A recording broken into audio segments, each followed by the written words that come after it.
Hi my dear students, मैं आपका Ravi sir. चलिए देखिए, आज हम आपको जो 12th की बायोलॉजी है उसका जो चैप्टर चल रहा है पुष्पी पादपों में लैंगिक जनन, आज हम आपको उसका अगला पार्ट बताने जा रहे हैं।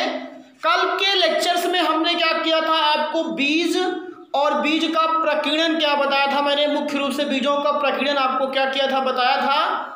तो आज के जो इस लेक्चर्स में हम क्या कर रहे हैं, जो आज पढ़ेंगे, दो टॉपिक यहाँ पढ़ेंगे और बहुत ही दोनों इंपॉर्टेंट टॉपिक हैं और इस टॉपिक से एनसीईआरटी में क्वेश्चन भी उठे हुए हैं। तो आप लोग बहुत ध्यान से देखने का प्रयास कीजिएगा और अगर आप सभी लोग चैनल पर नए नए हैं तो हमारे इस यूट्यूब चैनल को सब्सक्राइब करें और अपने फ्रेंड्स के बीच में इसे शेयर करें। तो सबसे पहली चीज हम आपको बताएंगे फल क्या होता है, what do mean by fruits. तो हम सबसे पहली चीज, एक चीज जब आपको मैंने निषेचन की क्रिया बताया था, तो निषेचन की क्रिया के बाद मैंने पुष्प में परिवर्तन बताया था। तो पुष्प में परिवर्तन में दो चीजें केवल आप बहुत अच्छी तरीके से ध्यान दीजिए कि जो बीजांड होता है वो विकसित होकर के बीज का निर्माण कर देता था और जो स्त्री केसर का जो नीचे का फूला हुआ भाग हुआ करता था वो क्या किया करता था, वो अंडाशय का निर्माण करता था। जैसे ये स्त्री केसर हुआ करता था तो स्त्री केसर का ये जो फूला हुआ पार्ट होता है यही अंडाशय हुआ करता है। तो जब निषेचन की क्रिया पौधों में संपन्न हो जाया किया करती है तो उसी के कारण क्या हुआ करता है, निषेचन की क्रिया हो जाती है तो अंडाशय जो होता है वो परिपक्व होता है या विकसित होता है। तो जब अंडाशय पूर्ण रूपेण विकसित हो जाए या परिपक्व हो जाता है तो उसी को हम लोग क्या कहा करते हैं, फल कहा करते हैं। फल की एकदम डिफरेंस, एकदम आपकी जो डिफिनेशन है इसकी, the matures what will develop ovary is called fruits। किसी भी पौधे के पुष्प के परिपक्व या विकसित अंडाशय को ही क्या कहा करते हैं, फल कहा किया करते हैं। पूरी डिफिनेशन को पहले क्लियर कीजिएगा। परिपक्व या विकसित मतलब जो अंडाशय होता है जब उसका विकास पूर्ण रूपेण हो जाए, निषेचन की क्रिया के बाद जान लीजिएगा, तो परिपक्व या विकसित अंडाशय को ही हम लोग क्या कहा किया करते हैं, फल कहा किया करते हैं। और फल के ही जब अंडाशय, तो अंडाशय के अंदर बीजांड है, बीजांड के अंदर बीज होते हैं। तो फल के क्या हुआ करता है, अंदर आपका बीज क्या हुआ करता है, सुरक्षित रहता है। ये चीज ध्यान दीजिए। और अगली चीज मैंने बताया था कि जब फल के अंदर बीज सुरक्षित रहता है तो जिसके कारण क्या होता है, फल एक सहायता और करता है कि फल बीजों की क्या किया करता है, प्रकीर्णन की क्रिया में भी हेल्प करता है। क्योंकि फल जो जीवधारी होते हैं जब उसको खाना चाहते हैं तो उसी के साथ साथ बीज को भी एक स्थान से दूसरे स्थान तक ले जाने का काम कर देते हैं। तो फल के बारे में पहले मेरी बात को समझिएगा आप लोग कि परिपक्व या विकसित अंडाशय को ही फल कहा करते हैं। और फल जो हुआ करता है इसके चारों बीच में इसके क्या होता है, बीज स्थित रहता है और यह बीज को एक सुरक्षात्मक या प्रोटेक्टिव आवरण प्रदान करने का कार्य करता है। और एक चीज ध्यान दीजिएगा, अगर फल का आप लोग स्ट्रक्चर देखेंगे तो फल में तीन, जो फल की जो अंडाशय की भित्ति होती थी, अंडाशय की भित्ति एक चारों तरफ फल के आवरण बनाती है, उसको हम लोग फल भित्ति कहते हैं, ये जान लीजिएगा। और जो फल भित्तियां होती हैं ये तीन प्रकार की होती हैं। फल के चारों तरफ पाया जाने वाला जो आपकी लेयर होती है, पूरी परतें होती हैं, उसको तीन भागों में बांटा गया है फल की। एक होती है बाह्य फल भित्ति, एक मध्य फल भित्ति और एक क्या होती है, अंतः फल भित्ति। तीन प्रकार की इसमें फल भित्तियां होती। फल भित्ति माने फ्रूट वॉल, मतलब जो फल की जो सबसे चारों तरफ पाया जाने वाला लेयर होती है उसको बाह्य फल भित्ति, उसके बाद मध्य फल भित्ति और फिर सबसे बीच में कौन सी, अंतः फल भित्ति। तो तीन प्रकार की फल भित्तियां होती हैं किसी भी फल के अंतर्गत। तो ये चीज आप जानते हैं अच्छी तरीके से भी। अब जो फल हुआ करते हैं कितने प्रकार के हुआ करते हैं भैया, तो फल मुख्यतः दो प्रकार के होते हैं। एक होता है सत्य फल और दूसरा होता है असत्य या आभासी फल। अभी जैसे मैंने डिफिनेशन बताया कि परिपक्व या विकसित अंडाशय को ही फल कहते हैं, तो उसी हिसाब से आपको बता रहा हूं कि इसी भाई अगर सही नियम है तो पुष्प का, फल का निर्माण अंडाशय से होना चाहिए। तो यदि फल का निर्माण अंडाशय से, पुष्प के अंडाशय से हुआ करता है नियमानुसार, अकॉर्डिंग टू रूल्स, कि अंडाशय ही फल बनाता है, तो अगर फल का निर्माण अंडाशय से होता है तो उसी को ही हम लोग सत्य फल कहते हैं। कहने का मतलब कि जब when fruit formation is participated only ovary is called true fruits। जब फल के निर्माण में केवल अंडाशय सहायक या फल का निर्माण केवल अंडाशय से होता है, तो उसी को ही हम लोग सत्य फल कहते हैं। जैसे आम हुआ, सरसों हुआ, ये सब सत्य फल है। लेकिन अब आपको जो दूसरा फल हुआ करता है उसको हम लोग असत्य फल कहते हैं। असत्य फल का मतलब होगा कि कुछ ऐसे भी पौधे हुआ करते हैं कि जिनमें फल का निर्माण क्या हुआ करता है, अंडाशय के अतिरिक्त। फूल के और भी भाग होते हैं, स्त्री केसर के ही 3 पार्ट होते थे, वर्तिकाग्र, वर्तिका, अंडाशय। इसके अलावा पुष्प के और भाग होते हैं, वाय दल भी होता है, पुष्पासन होता है, दल पुंज होता है, कई पार्ट होते हैं फूल के। और यदि अंडाशय के अतिरिक्त अन्य भाग, पुष्पासन, वाह दल, दल पुंज, अगर इन सभी भागों से फल का निर्माण हो रहा है तो वही फल क्या कहलाता है, आपका असत्य फल कहलाता है। ये आपको 2 मैंने फ्रूट्स के क्या किया बता दिया, प्रकार जान लीजिएगा। और असत्य फल का सबसे बढ़िया उदाहरण होता है सेब। सेब का निर्माण पुष्पासन से हुआ करता है। किस भाग से होता है? पुष्पासन। शरीफा होता है, अनानास होता है, ये सब आपके असत्य फल के उदाहरण हैं। और आपसे तो अभी यहाँ पे नहीं, कंपटीशन लेवल पे बहुत पढ़ाया जाता है तो फल का कौन कौन सा भाग खाया जाता है। जैसे नारियल होता है तो नारियल का भ्रूण पोष खाया जाता है। ऐसे पूछा जाता है कि इस फल का कौन सा भाग खाया जाता है, तो नारियल का भ्रूण पोष खाया जाता है, ये जान लीजिएगा। आपका जैसे पूछा जाता है गेहूं का भ्रूण पोष खाया जाता है। मेरी बात को समझिएगा, मेरी बात को यहाँ से। तो इस तरीके से आपसे पूछा जाता है कि फलों के कौन कौन से भाग खाए जाते हैं। तो वो तो टॉपिक यहाँ है नहीं, यहाँ से एनसीईआरटी के अकॉर्डिंग कर देखोगे तो आपको केवल फ्रूट्स की डिफिनेशन बताई गई थी। तो हमने टोटल आपको फ्रूट्स के बारे में बता दिया कि फ्रूट्स क्या होते हैं, फ्रूट्स कितने प्रकार के होते हैं, और फल का अध्ययन तो आप जानते ही अच्छी तरीके से। तो पोमोलॉजी किसके अंतर्गत? पोमोलॉजी के अंतर्गत फल का अध्ययन किया जाता है। परिपक्व या विकसित अंडाशय को ही क्या कहते हैं? फल कहते हैं। ऑलरेडी डिस्कस किया है। जो बीज को एक सुरक्षात्मक आवरण प्रदान करता है। The matures and well developed ovary is called fruits which are provide a protective layers of seed then या and these are help into separation of seeds. क्या फ्रूट्स किसमें हेल्प किया करता है? Separation of seeds. Types of fruits, there are mainly 2 types of fruits. There are mainly 2 types of fruits. First is a true fruits. What do you mean by true fruits? These are fruits which are formed only ovary. क्या कह सकते हो कि these are food which are formed the participate only ovary, but another part, but another does not another part of the flower is called true fruits. True fruits is only made of ovaries.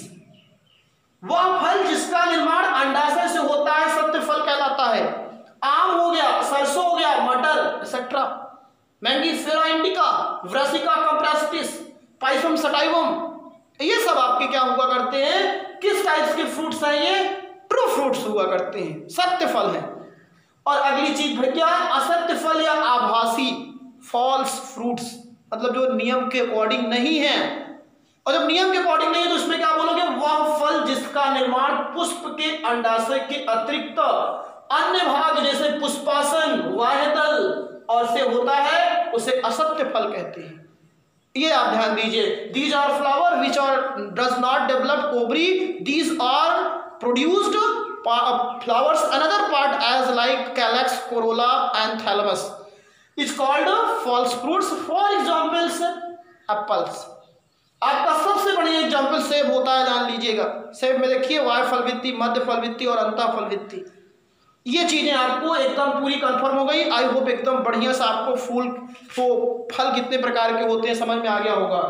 अगला जो हमारा एक lecture है, they are most important topics, बहुत बार exam में पूछा गया, इसलिए देखिए हमने इसको इंपॉर्टेंट लिखा है। Poly embryony. पॉली माने होता है बहुत, एम्ब्रियोनी माने भ्रूण। पॉली माने बहुत, एम्ब्रियोनी माने भ्रूण, मतलब बहुत सा भ्रूण। शब्द का अर्थ समझ लेंगे बच्चे, अपने आप समझ में आ जाएगा। तो हम सबसे पहली चीज तो बहु माने भी होता है बहुत, भ्रूणता माने भ्रूण, मतलब एक से अधिक भ्रूण का निर्माण होना। एकदम शाब्दिक अर्थ है, जान लीजिएगा। एक से अधिक भ्रूण का क्या निर्माण होना, ये बहुभ्रूणता की हिंदी का अर्थ है जो आपको समझना है, ये जान लीजिएगा। तो आपको थोड़ी सी बात बताते, जैसे आपने देखा था कि जो बीजांड हुआ करता है ज़्यादा करके सभी पौधों में तो एक ही भ्रूणकोष पाया जाता है, और इस भ्रूणकोष में जो बीजांड होता है और वही बीजांड से क्या हो जाता है, आपका एक बीज बन जाता है। तो लेकिन एक वैज्ञानिक था जो बहुत ही फेमस साइंटिस्ट है जिनका नाम है एंटोनी वॉन लेeuwenhoek। एंटोनी वॉन लेeuwenhoek ने क्या किया था, सबसे पहले संतरे में इसका अध्ययन किया। पूछा जाता है कि बहुभ्रूणता की खोज किसने और किस पौधे में किया, तो बहुभ्रूणता की खोज एंटोनी वॉन लेeuwenhoek ने किया, और किस पौधे में किया, संतरे में। संतरा एक सिट्रेसी कुल होती है जिसमें खट्टे फल होते हैं, और खट्टे फल में ही जान लीजिए बहुभ्रूणता बहुत देखने को मिलती है, ये भी आप ध्यान दीजिएगा। तो आपको बता दे रहे हैं, ध्यान दीजिएगा, उन्होंने साइट्रेसी कुल के संतरे में क्या किया था, सबसे पहले बहुभ्रूणता का अध्ययन किया, या बहुभ्रूणता की क्या किया था, उन्होंने खोज किया था। इसीलिए ये सब सबसे पहली चीज ध्यान दीजिए, बहुभ्रूणता की खोज एंटोनी वॉन लेeuwenhoek ने किया, जिसका अध्ययन सर्वप्रथम उन्होंने संतरे में किया था। जिसका अध्ययन उन्होंने सबसे पहले किसमें किया था, संतरे में किया था। और अगली चीज जो ये शब्द का अर्थ मैंने बताया था उसी को देखिए, कुछ आवृत बीजी पौधों में एक बीज से या एक बीज में क्या हुआ करता है, एक बीज में या एक बीज से, मैं दो बार लिख दिया हूं, एक बीज से अधिक या बहुत भ्रूण का क्या हो जाता है, निर्माण हो जाता है। एक ही बीज होता है और उस एक बीज से या बीजांड से, एक बीज या बीजांड से अधिक से बहुत संख्या में भ्रूण का क्या हो जाता है, निर्माण हो जाता है। या ऐसे सीधा कह दीजिए, जब एक बीज से अधिक संख्या में भ्रूण का निर्माण होता है तो उसी प्रक्रिया को ही क्या कहते हैं, बहुभ्रूणता कहते हैं। ये ध्यान दीजिएगा। और जैसे मुख्यतः साइट्रेसी कुल के खट्टे फलों में ये क्या होता है, बहुभ्रूणता आपको देखने को मिलती है। ये चीज पहले शब्द का अर्थ समझ लीजिएगा कि बहुभ्रूणता का मतलब ये होता है कि एक बीज से अधिक भ्रूण का उत्पन्न होना। और जब एक भ्रूण से अधिक आपकी क्या होती हैं, एक बीज से अधिक भ्रूण का निर्माण होता है तो उसी को बहुभ्रूणता कहते हैं। और बहुभ्रूणता जो होती है ये कई प्रकार की होती है, जैसे सरल बहुभ्रूणता। अब जो सरल बहुभ्रूणता हुआ करती है एकदम, तो इसको मैं तो सीधा सीधा आपको बता देता हूं कि इसमें जो एक बीजांड हो या बीज होता है उसी से क्या हुआ करता है, एक से अधिक भ्रूण का निर्माण हो जाता है, तो वो आपकी सरल बहुभ्रूणता होती है। जैसे आपकी ब्रेसिका कंप्रेस्टिस, जो ब्रेसिका आपकी ब्रेसिकेसी फैमिली है उसके अंतर्गत। मिश्रित बहुभ्रूणता में क्या होता है आपको हम बताएं। मिश्रित बहुभ्रूणता में सबसे बड़ी चीज उसमें यह बताई जाती है कि मिश्रित बहुभ्रूणता में जैसे आप लोगों ने देखा होगा कि ये आपकी जब ये स्ट्रक्चर बढ़ाया गया तो एक परागनलिका एंट्री करती है, दूसरी भी आई, तीसरी भी आई, चौथी भी आई, तो जितनी परागनलिका एंट्री करती है बीजांड के अंतर्गत उतने भ्रूण बना देंगी, तो उसी को हम लोग कहते हैं मिश्रित बहुभ्रूणता। जब एक से अधिक परागनलिकाएं क्या कर जाती हैं, बीजांड के अंदर प्रवेश कर जाती हैं, आप समझ रहे हैं, समझा दे रहा हूं इसलिए उतना डिटेल है नहीं आपके यहाँ, तो आपको बता रहा हूं जब एक से अधिक बीजांड के अंदर क्या होती हैं, परागनलिकाएं प्रवेश कर जाती हैं तो उससे फिर कई भ्रूण का निर्माण हो जाता है, तो उसको हम लोग मिश्रित बहुभ्रूणता कहते हैं, जैसे प्याज में होता है आपका। और विदलन बहुभ्रूणता, अगर आप लोगों ने पढ़ा होगा युग्मनज में मैंने बताया था विदलन होता है, क्लीवेज प्रोसेस होता है, तो जो ये लैंगिक जनन में पढ़ाया हूं आपको, विदलन का मतलब ये हुआ करता है, जान लीजिए कि जब युग्मनज मतलब जो जाइगोट बना होता है वही जाइगोट ही विभाजित हो जाता है, और उस जाइगोट के बढ़ जाने से क्या हुआ करता है, कई भ्रूण बन जाते हैं। जब युग्मनज क्या हुआ करता है, कई भागों में विभाजित हो जाता है, और युग्मनज के विभाजित होने से कई भ्रूण का निर्माण हो जाता है, तो उसको हम लोग विदलन बहुभ्रूणता कहते हैं। जैसे निम्फिया एडवीना में क्या हुआ करता है, ये आपको देखने को मिलता है, जान लीजिए।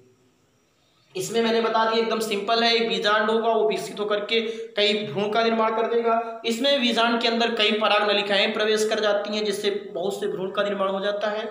और इसमें विदलन में क्या होता है, इसमें युग्मनज जो होता है, जो जाइगोट बनता है आफ्टर फर्टिलाइजेशन, वही क्या होता है, डिवाइड हो जाता है कई भागों में, जिससे कई भ्रूण का निर्माण हो जाता है। और लास्ट में अपस्थानिक बहुभ्रूणता, आपको इसलिए मैंने इसको बताया कि आप जानिए कंपटीशन को पहले कहां तक कंपटीशन जा सकता है, आपसे ये पूछ ले सकता है संतरे में कौन सी बहुगुणता पाई जाती है, तो तुम तो पढ़े हो बहुगुणता, उदाहरण संतरा है।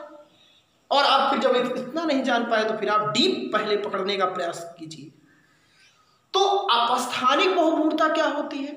अपस्थानिक बहुगुणता का मतलब होता है कि जो बीजांड के चारों तरफ क्या पाई जाती है, अध्यावरण परतें पाई जाती है।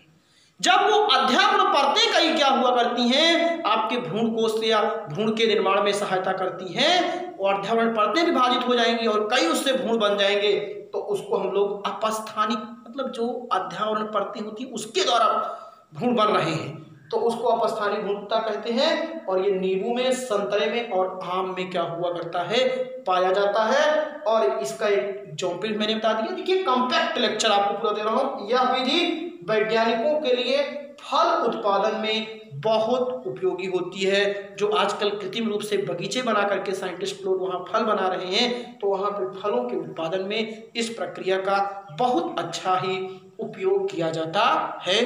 तो आई होप पूरा आज आपको जो मैंने एक यूनिक लेक्चर बताया, फल क्या होते हैं, फल के कितने प्रकार होते हैं, बहुगुणता क्या होती है, बहुगुणता कितने प्रकार की होती है, सबकी डिफिनेशन भी मैंने छोटी छोटी बताया है, आप उसको भी लिख सकते हैं और फिर उसका उपयोग बताया। तो आप इसको बढ़िया सा देखें और एक नोट्स बनाएं। थैंक यू, धन्यवाद।